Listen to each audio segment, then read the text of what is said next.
Right.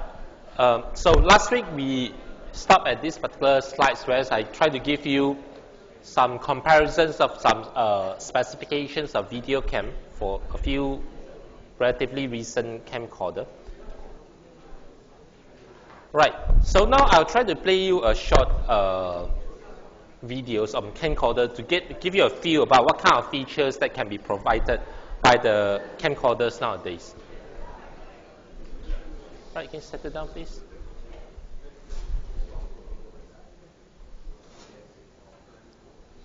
Right, it'll take a while to load up, huh? So just.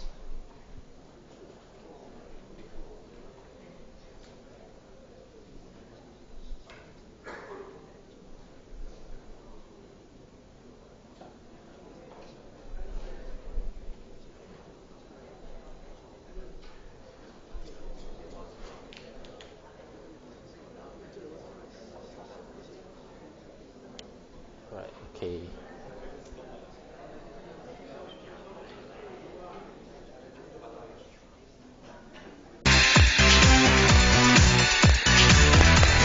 Hey guys, Anthony here for Signal by Sony at CES 2014. We have early access. They are still setting up the booth behind us, but we wanted to give you guys a preview of some of the stuff that we're going to be seeing here this week. We got Christina here with us from the camera team. Hello. Hey, thanks for having me. Yeah, absolutely. So, you know, a big thing that's going on is kind of this.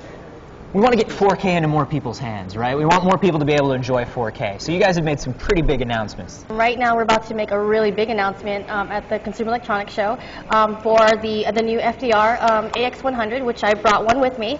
It's going to be debuting at a really consumer-friendly price point of $19.99. I just want to get that out there because it's kind of mind-boggling. This is, you know, a lot smaller form factor body here. But it has a lot of the same processing power and manual controls that you will in the original 4K. Yeah, so let's talk about some of the features here. So in a $19.99 like consumer 4K camera, what kind of stuff are we packing into this thing? Like what kind of features do we have? Well, the thing is, you know, with all imaging, right, it's all about the lens, the sensor, and the processor. And so we've held nothing back. The sensor is a new XMR CMOS sensor, very sensitive in low light. It's 1 inch, which is huge. And then the Beyond X processor is going to give you the ability to capture XAVCS with 4K and 30p, as well as AVC HD and MP4. Talk to me about zoom and steady shot and things like that. Sure, yeah. Carl Zeiss lens, it says 12 times optical zoom, 18 times clear image zoom, optical steady shot image stabilization. So it's going to help you, create some really smooth shots if you don't have access to a dolly or certain things like that. You can control manual focus. You can control your iris, your gain, your shutter speed. That's a really nice dial in the front to do so with your lens, and it's all in this really compact form factor. And what are my options for capturing audio with this? In terms of capturing audio, I mean, it has a really nice onboard mic, 5.1 channel surround. It's also got mic in here on the side. And then there's a multi-interface shoe on the top, which you can basically attach other microphones as well. So obviously we can watch everything on the swivel screen here. What kind of viewfinder do we have on this? This is an OLED viewfinder, actually. So it's really clear, really optimum. I love it. Yeah. It's actually the only way I shoot. By the way, what are we shooting on? What kind of media are we using? Oh, we're using SD cards as well as memory sticks. Awesome. So, yeah. So I've got all my footage, my 4K footage on my SD card. What can I do with it in post? Because I know, options are always changing and 4K is growing here. So where can I go with my raw footage? So now you can actually edit this in Vegas as well as other platforms for Mac as well as PC. Excellent. And let's talk about some of the other options that are in here. I noticed we've got an NFC logo. So what kind of things can I do with the NFC in the camera? With onboard Wi-Fi and NFC, you can turn any mobile device. So that be your iPad, your tablet, as well as your smartphone into a remote viewing and control device. Oh, excellent. The fact that this camcorder is so small, I mean, you can rig this up to a lot of different places, right, and capture some really interesting views and not have to be tethered to it physically. That's really great. That's awesome. And I love, we've got like a manual focus ring here, which is really good. We've got a focus magnifier, like to get in there and make sure that we're getting it clear. And we also have the manual setting that I've noticed on a lot. Like my Handycam has it at home, where you can actually set that manual jog wheel for just about anything you want, right? Right. Yeah. You can toggle through, and then you can go ahead and change, in terms of like the iris, the focus, the gain, those types of things. That's really cool. So there is a lot of control on this for a consumer camera, for sure. Totally, yeah. I mean, you know, when we talk about it's a consumer camera, but you know, we should definitely note that this is going to be hopefully appealing to a lot of aspiring filmmakers. I mean, those really the focus forward types of people who want the latest technology. The other interesting thing is at this price point, I mean, you're really not talking about much more than a camera with similar features and manual control that does HD. So it's almost like a future-proofing thing as well, right? Like even if you don't have 4K at home right now, it's how much more is it than a comparable HD camera? So we actually have another model that is pretty much exactly the same as this, but it doesn't shoot 4K. So it shoots AVC HD as well as MP4, and that's going to retail for $500 less than this camera. Okay. So for $500 more, you can get the 4K. You can shoot in XAVCS, you can shoot in AVC HD and MP4, so it's very versatile. You have this, you have the HD version of this. You guys are showing off a lot more stuff here this week. Yeah, in imaging we have a ton of different models coming out, but this is just definitely one of my favorites because it's 4K and it's all the rage. What other kinds of things can we expect to see on the floor? A new action cam, actually. Splash-proof body, shooting XAVCS as well, so that's super exciting, as well as a host of different camcorders for consumers. Awesome. The price is amazing. Do we know when this is going to be available? Start shipping around March timeframe. Okay, So, awesome. Yeah, So very this spring. soon. Yeah. Very cool. Very Thank you, soon. Christina. This is awesome. And remember, guys, we have tons more from CES here all week on the show floor. Be sure to be following the hashtag SonyCES and subscribe at youtube.com/signal. Right, okay. So hopefully just now the particular video clips will give you a feel about various kinds of specifications regarding the video camcorder that you have studied. Yeah? Okay, so after you have used the camcorder to capture a video, so often after you capture, the quality may not be so good. So you need to do some post-processing, right? So to do the editing. But first, let's try to have a look at what are some of the tips when you try to shoot a video. Right, okay, so I think it's quite intuitive. When you want to shoot a video, first you have to do the planning. You have to know what kind of imaging video scenes you're trying to capture, right? And then you do the actual shooting, and then finally the post-processing, which is the editing. Right, so these are some of the tips regarding the video shootings. Right, so aim to tell a story, right? Have a clear kind of idea what the particular video is trying to tell. Right, do a little bit of composition, short composition. Remember, sometimes you may want to zoom in, sometimes you may want to have a wider shot. Right, okay, learn how to pan, zoom, and use other moves. Right, for those of you who have tried to capture video before, you know that for example, when you're doing the panning or the zooming, do it gradually. Right, don't make it too drastic, otherwise it will become like the Blair Witch Project. Shakes so much. Right, okay, so if you want to have a good audio, get an external microphone. Right, okay, look into the lighting. Make sure it's not too dark or too bright so that you have overexposure. Pack well, right, if you're going to capture for a long video, make sure you have the backup batteries and so on. Yeah, use a tripod. If you are going to capture a particular imaging scene for a long duration of time, make sure you put a tripod. Otherwise, your hand is going to get tired. And most importantly, just have fun trying to capture the video. Right, okay, so early on, as I mentioned, often after you capture the video, you need to do some post-processing to make it look better. So there's various post-processing steps that's involved in video editing, including you cut and paste, create title, create effects, do color correction, create audio tracks, and so on and so forth, right? So there's a lot of this video editing software that you can use. Some are commercial software where you have to pay. There are also others that is freeware. You can actually download it and do some editing yourself. It's actually very easy to pick up all those video editing. Right? Just need to spend like 1 day or so. Right? You'll be able to at least just create a video, add in some effect yourself. Right? So these are a list of some of the video editing software that you can have. Right? For example, the popular one including Adobe Premiere Pro, Final Cut Pro, and so on.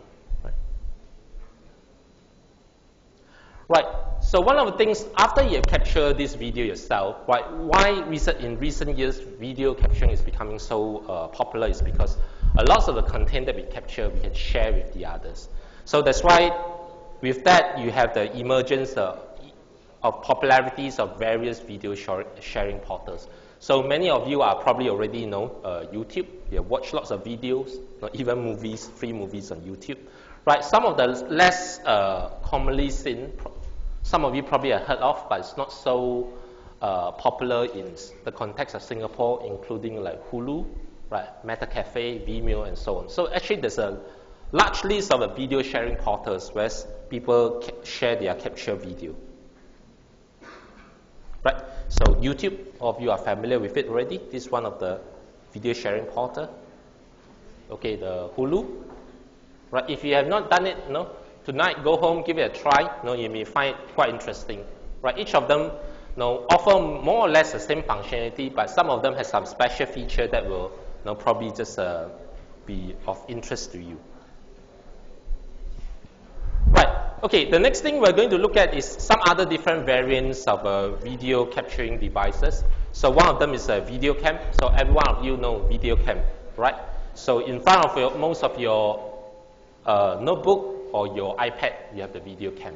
Right, so video cam essentially is you have a low-end kind of a camera, right? Usually you can transmit the signals to your friend through either Wi-Fi, USB, and Ethernet. So pretty much it's for feeds of images and videos in real time most of the time. Right, so some common applications including video conferencing, right? Like for example, if you use Skype, you can easily just talk to your friends overseas easily, all right? An advantage of this webcam is also its low cost. Right, so some of the one of the popular applications for webcam is, of course, video conferencing, like the one that I've told you before, Skype. Right, okay, the next variants of these video capturing devices are surveillance camera. Of course, many of you are aware what surveillance camera is. Right, it's also known as CCTV, closed circuit television. So it's used to pretty much monitor those area or premises where you need some kind of security. So pretty much it consists of three of the key components. Right, okay, one of them is a camera. Of course, you need to have a camera to capture the video. Right, the monitor, where, for example, you have the security people that will stand in front of the monitor to see whether anything that's happening. And then you have the recording system, right? You have to record it into a hard disk or something, so that in the event something happened, you can go, retrieve it and have a look at what happened. So it's used to for surveillance of important areas of premises that require security, right? Such as a bank, casino. If you go to a casino, if you look up, right, there's lots of camera. I know some for Singaporean, if you want to enter, you probably have to pay a bit extra. But next time, if you happen to go in, you can have a look. There's lots of arrays of surveillance camera there. Right, okay, so so I play you a short video just to give you a feel of what this surveillance actually can do. Talking broadcast here should not be boarding at 8:15. Final boarding opportunity, Delta 1728.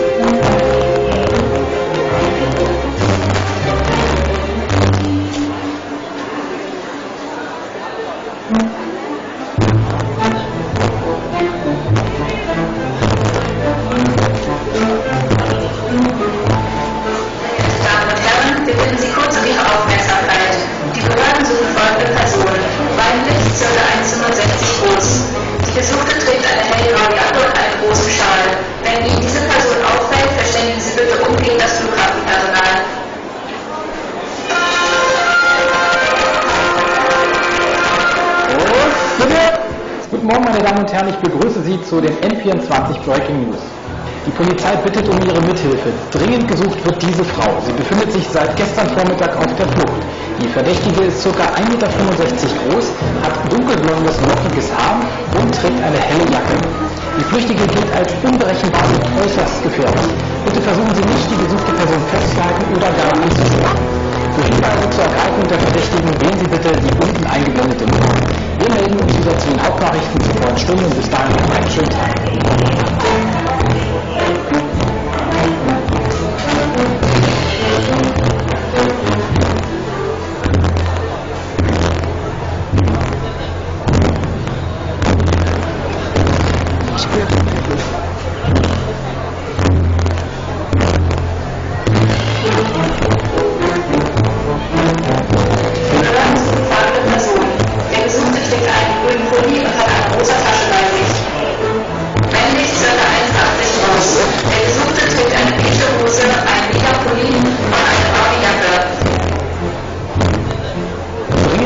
Wird diese Frau. Sie befindet sich seit gestern Vormittag auf der Flucht.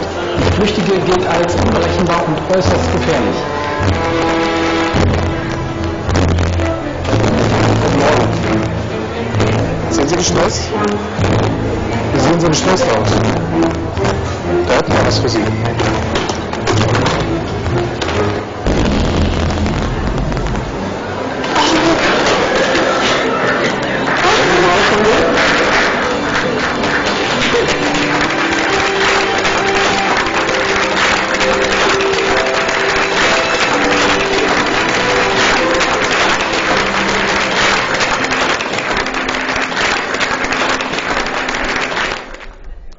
Right, okay, so this video tells you that the moral story is you have to be careful with what you do. Huh? Actually, nowadays, no, there's lots of surveillance cameras there, but you do not know. Especially if you go to UK, London, there's lots of surveillance camera around.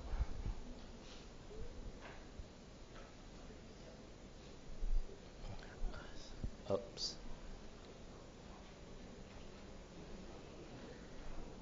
Okay. Right, I think it, well, it just crashed. Let me just restart it again.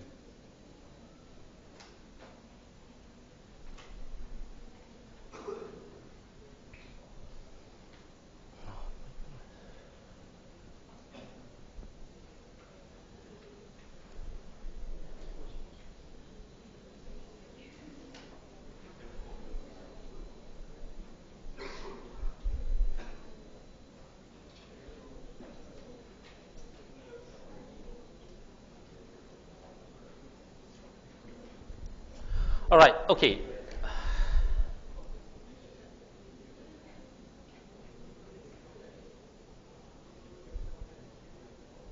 So for this part of the lecture, second part of the lecture, pretty much we have covered about digital video. We tell you what's a basic video.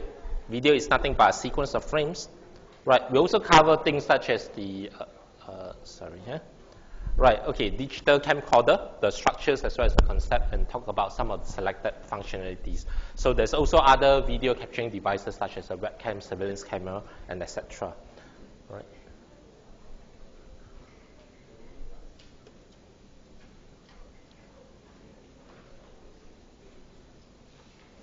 So actually during last week's lecture, some students come down to ask a few questions, so I thought I'll just quickly clarify that as well.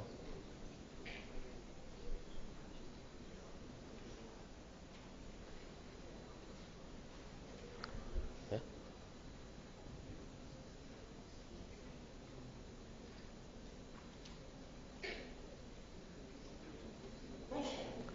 Yeah, okay, so in last week's lecture, some students asked me what is this BPS. So this particular term stands for bits per second. Okay, bits per second. Right, so that's number one. Right, number two is some students also inquire about this chroma subsampling format. Let me just.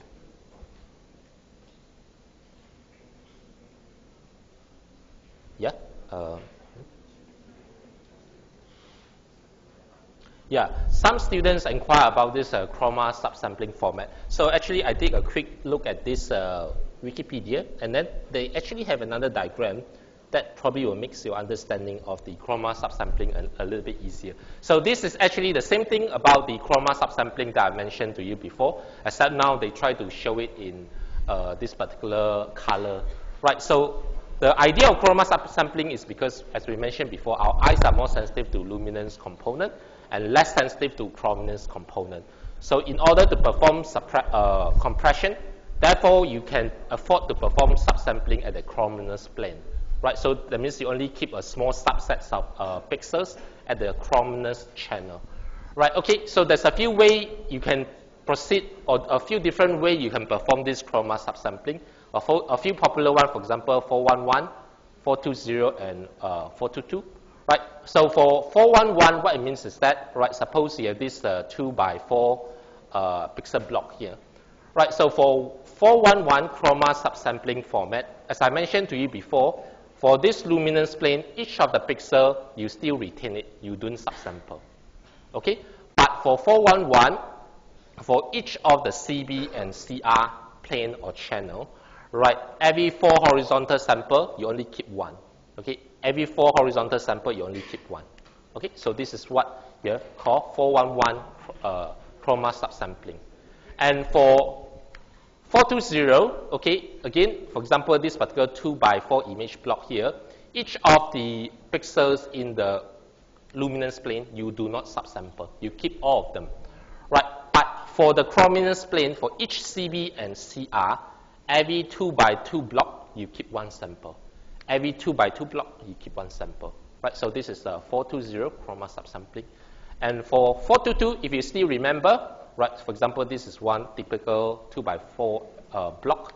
Each of the pixels in the luminance plane, you do not subsample. Right? Okay, but for the chrominance plane, every 2 pixels horizontally, you subsample. So you have 1, 2, 3, 4. Okay, so that hopefully will make things a little bit easier for you to understand or visualize the chroma subsampling. Right, okay, I also provided a list of the image and video of these standards. So you can see these are actually some of the standards actually under JPEG as well as the MPEG and the others. So you have some video compressions, image compression standard, some video compression standard, and do take note that some of you probably heard of this term MPEG 7. Huh? MPEG 7 is probably one of the exceptions. MPEG 7 is not a video compression standard. So MPEG 7 is not a video compression standard, rather it's a video description scheme. Okay, right? It's not a video compression standard, it's a video description scheme. Right, okay, so those videos I'll upload, these additional slides I'll upload to Adventure later, right? So that if you want, you can refer to them, you know, to find a bit more.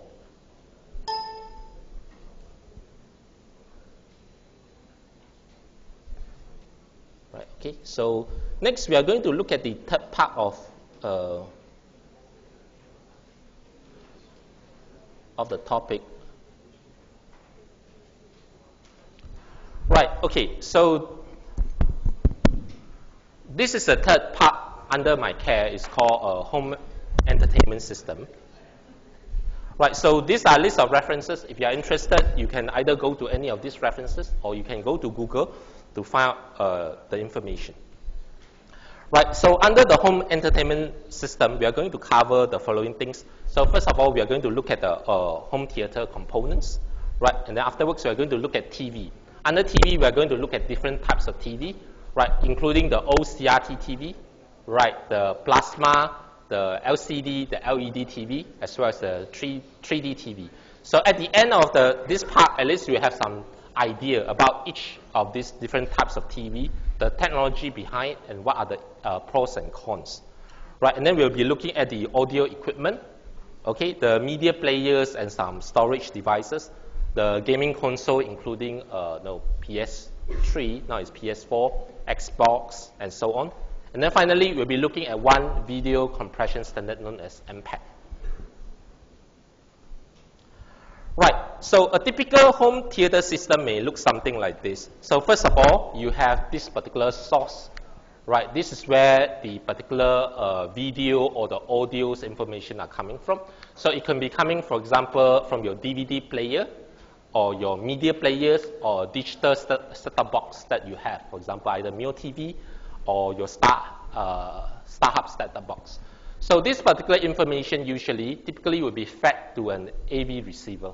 So this AV receiver will be used to handle, for example, the speaker systems, feed the information to your TV, and so on. So if you are using the speaker, the 5.1 channel speaker, then what you have is that you have a central speaker, left and right speaker, right? You have a surround left, surround right speaker, and a low frequency effect speaker, which is for subwoofer, right? So this is the typical configurations of the speaker that you have. That's based on the Dolby Digital. Right, okay.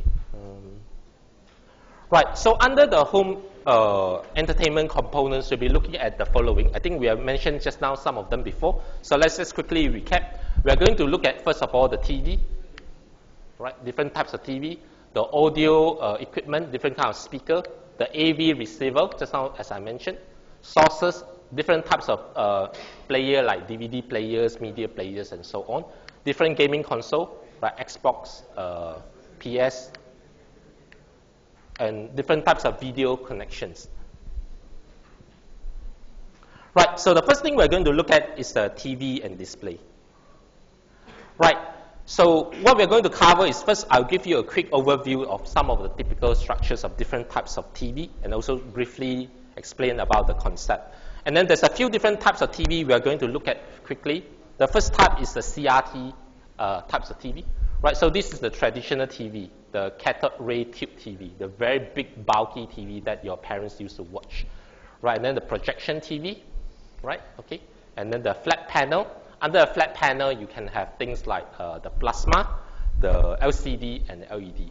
Towards the end of this particular lecture, you're supposed to understand, right, how those different TV works, right, and then some of the later types of TV, for example, smart TV, 3D TVs, and so on.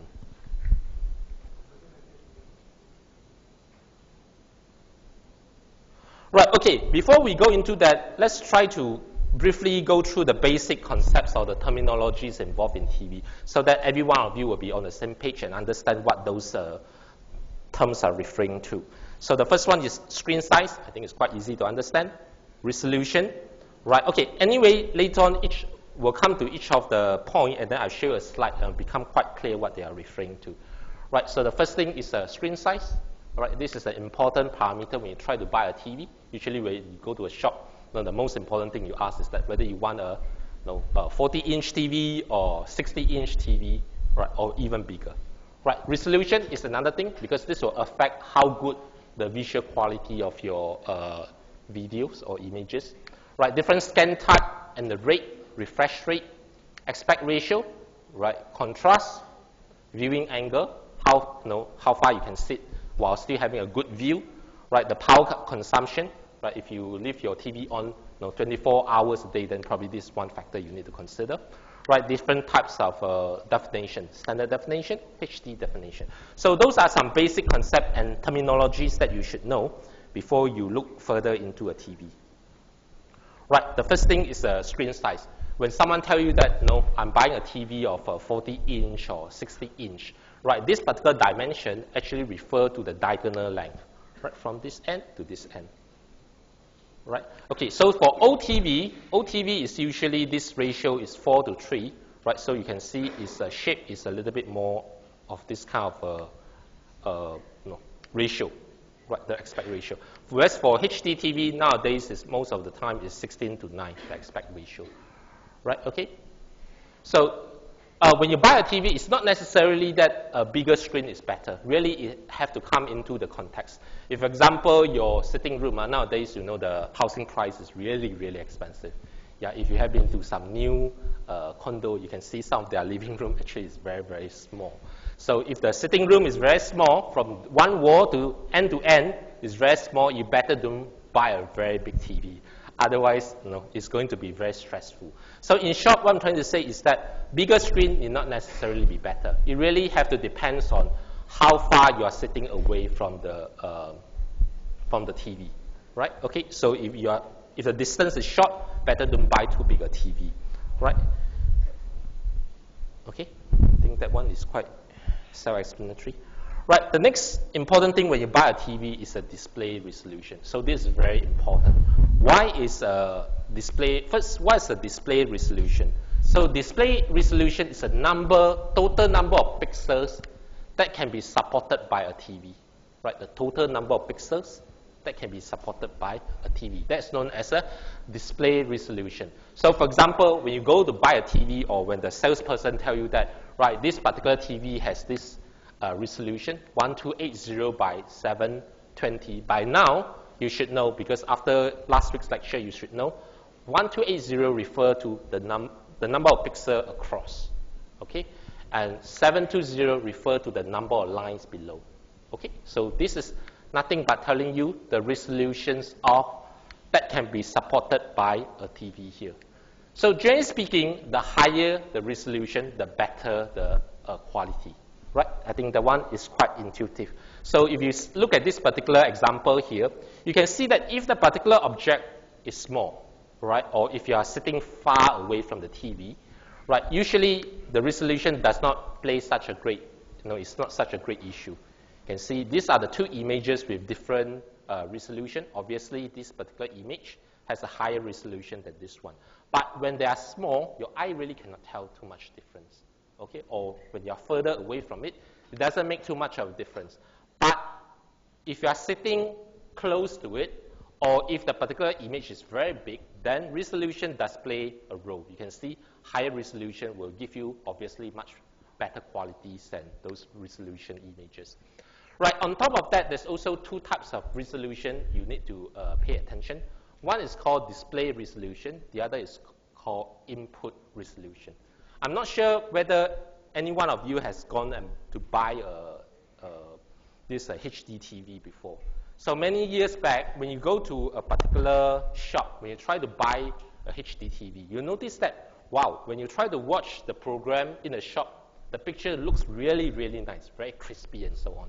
But when you buy it, you bring it home, you plug into your, your TV feed, you watch it, it doesn't look so good. What's the reason? The salesman is not cheating you, but what's the reason? Sorry?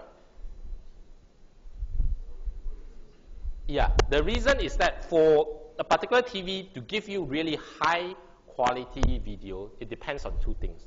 First is that the input signal, the source, right, the content that you have should have high resolution, right? And then next, your TV should have the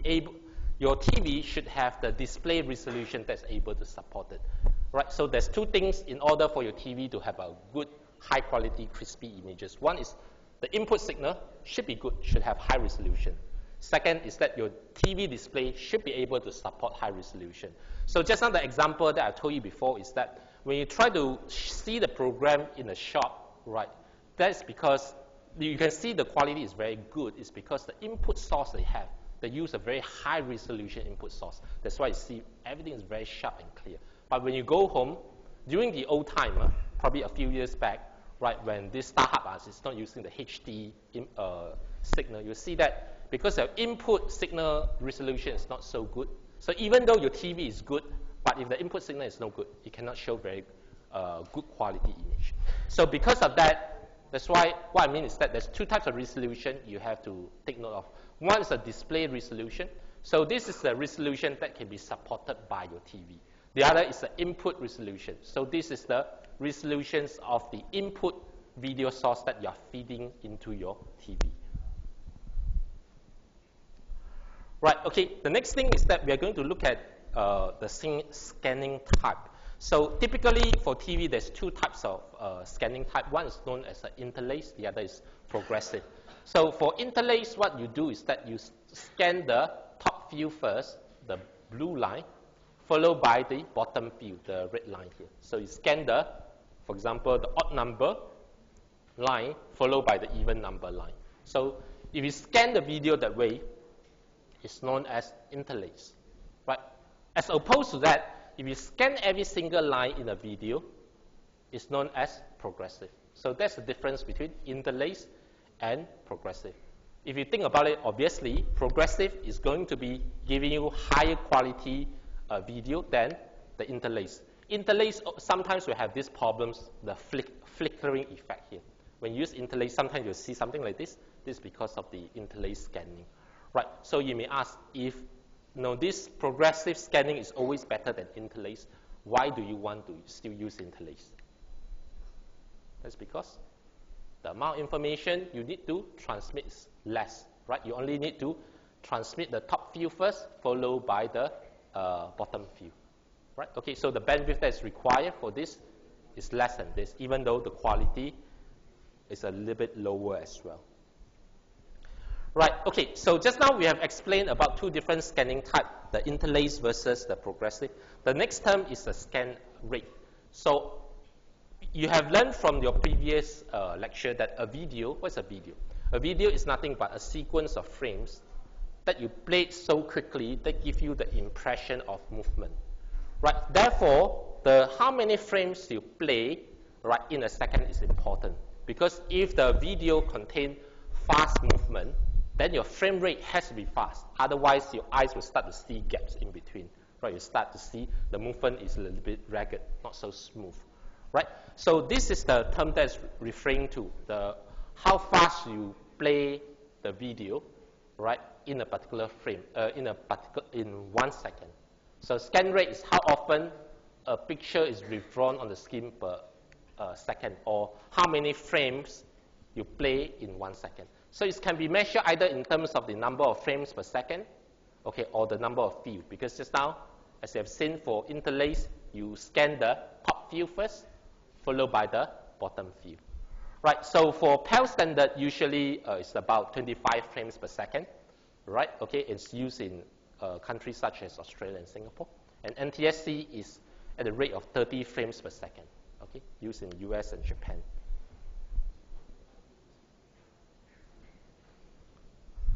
Right, okay, so the next term that we have is aspect ratio. So aspect ratio is nothing but the ratios of number of pixels across to that of, the ratio of width to height is known as aspect ratio. So traditional TV has an aspect ratio of 4:3. So a traditional TV looks something like, something like this. Okay. Whereas for current HD TV, most of them has an aspect ratio of 16:9. Okay. Right. The next term, if you go and buy a TV, sometimes if you download a TV spec you want to study, one of the terms you'll encounter is called the contrast ratio. Right, so the contrast ratio is defined as the brightness of the screen center when all the pixels are white to brightness of the screen at the screen center when all the pixels are black.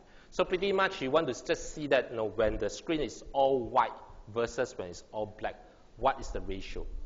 Okay, obviously the higher the contrast ratio, the better the visual quality would be. Okay, so higher contrast ratio usually indicate better TV visual performance, right? But sometimes you cannot just depend on this particular number. If you buy a TV, you cannot just simply check the specification and then buy a TV based on that. The best way is that you go down to the particular shop, okay? You look at the video or you look at the picture quality and then you make a decision. Right? That's why human visual evaluation is probably the most reliable way of determining whether a TV is suitable for you. Viewing angle. So viewing angle is the range of the angle that you can sit while still giving you very good quality, visual qualities here. Okay, right. So typically nowadays for those flat screen TV, the viewing angle is talking about 160 degrees, right, from end to end. Okay, most of the current TV can offer that kind of viewing angle. Right, power consumption. Yeah, I think quite clear. Power consumption is how much power will be consumed by the TV. So it depends on a few different factors. If you think about it intuitively, one is the screen size. Of course, the bigger the screen size, the more power is consumed. Right, the others is technology, depending on whether it's plasma, LCD, LED TVs. Right, the next thing is the picture brightness. If you set the brightness to be very high, of course, it will consume more power.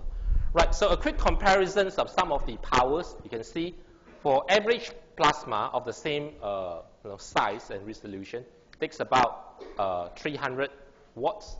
Okay, LCD much lesser, LED even lesser. Okay, right.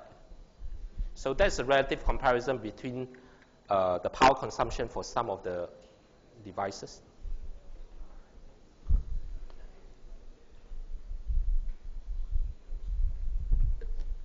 So the next thing we're going to look at is the analog TV. So analog TV is the old bulky TV that you all see, right? Whereas the transmission is based on the analog signal and the analog transmissions here. So usually the analog TV is signal is shown on a cathode ray tube TV, right? Okay, cathode ray tube TV. Right, okay, some of the limitations of this CRT TV is that it can typically only show around 480 visible lines. That means the number of lines that you have is only about 480. This is compared to, for example, the high resolution HD TV that you have. You can have 720 or even higher. Like, for example, the 4K TV that you see last week. How much is it, the 4K TV? The number of lines is close to about 2,000. So you can see the clear difference. Analog, only about 500. For 4K TV nowadays, it's about 2,000 lines. So the number is just way too different already. The next one is that for analog TV, it's pretty much based on the interlaced picture. That means it scan the top view first, followed by the bottom view. So this typically will cause flickers in the TV. Right? The visual quality sometimes do not look so good, especially when you have lots of lines. Okay? You see that the lines become a little bit unstable and flicker. Right, so as opposed to analog TV, you have digital TV. Of course, for every one of you, you always think that digital is always better than analog, which is true. Right, so the advantages of digital TV, there are quite a number. Right, the apparent one would be, for example, it has better visual and audio quality, much higher resolution. For example, just now I told you about 480 for the analog TV versus nowadays you can have close to 2,000 for 4K TV. Right, it uses progressive scanning. Right, therefore the picture is better. Multicasting, you can transmit to a few targeted person, right, rather than broadcast to everyone. For analog TV, you broadcast to everyone. You cannot select who are the recipient. But for digital TV, you can do a multicasting, only transmit to some selected person. Right. Okay, interactive content, right, much more interactive. When we come to the smart TV, you'll see about this. Right, okay, the next thing we're going to look at is the digital format. You can see so far what we have been doing is just trying to cover some of the basic terminologies and terms, so that later on when we move to something more advanced, everyone will be on the same page. Right, so for TV format, there's a few common terms that you see: standard TV, enhanced definition TV, and the high definition TV. So these are the probably three common terms you see. Right, okay, standard definition TV stands for short form SDTV. Right, it's used in lower end TV. Nowadays, you hardly see standard definition TV anymore. Right, because this TV has become so cheap. It's really so cheap that you don't see this standard definition TV anymore. So anyways, for the completeness sake, we'll still try to introduce them. Right, so SDTV is usually used in lower end TV. Right, it can either be NTST or PAL system, depending on which country. So by now you know what this term is. This means that 480 lines, I refer to interlaced scanning, whereas P refer to progressive scanning, if you happen to see a P. Right, so for NTSC, this is the resolution, and for PAL, this is the typical resolution. Right, the next one that you have one grade above SDTV is known as the enhanced definition TV. Okay, enhanced definition TV, short form EDTV. Right, so the quality or the resolution is a bit higher than SDTV, but lower than HDTV. Okay, so it uses progressive scanning for enhanced definition TV. Right, the next stage, right, the next upgrade will be the high definition TV. This one everyone knows. You keep hearing it. By now, you also know what it means. Right, HDTV provide the highest resolution and picture quality. Actually, now this highest is a little bit debatable now with the 4K TV now. You can see these slides actually I just prepared, I think about 2 years ago, something like that. But now, actually in 2 years' time, the technology just moves so fast. Right, that's why for this, we really have to refresh our slides every now and then. Right now with the 4K TV, this one is no longer the highest resolution. Okay, 4K is even higher now. Right, it still provides very high resolution and picture quality, right? So to give you a feel, right, okay, but before that, let's look at HDTV a little bit more in detail.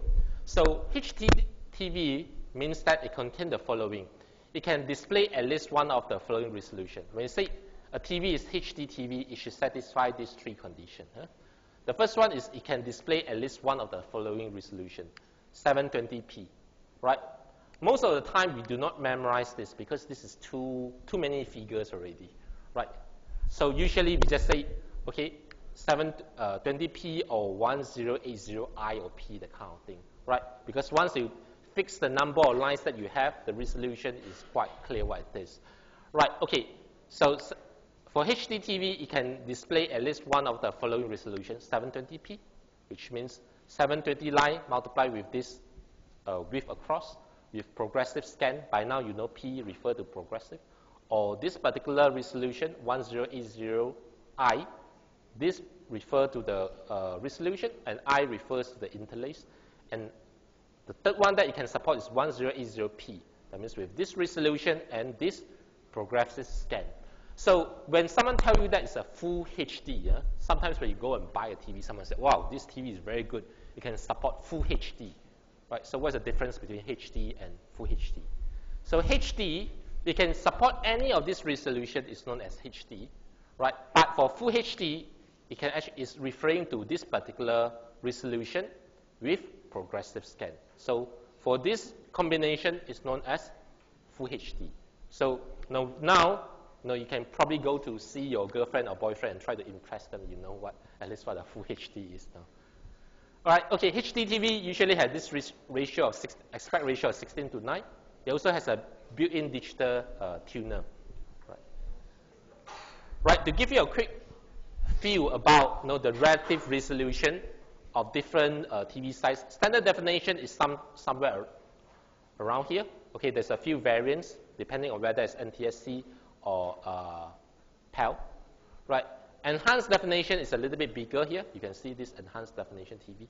Right, for HD, as I mentioned, there's a few possibilities, either 720p, okay, or 1080i or p. So these are the resolutions. So it gives you into some kind of perspective. The standard resolution, enhanced resolution, and the high definition. Right, but of course, when I show you last week about the 4K TV, 4K TV across is about how many lines? Roughly about 4,000. Below, the number of lines, if you talk about height, is about 2,000. So you kind of put it into context. For 4K TV, it's about 4 times of this particular purple square there. So that's how much information you can squeeze in, right? Right, okay, yeah, I think I'll stop here today. We'll continue on Wednesday.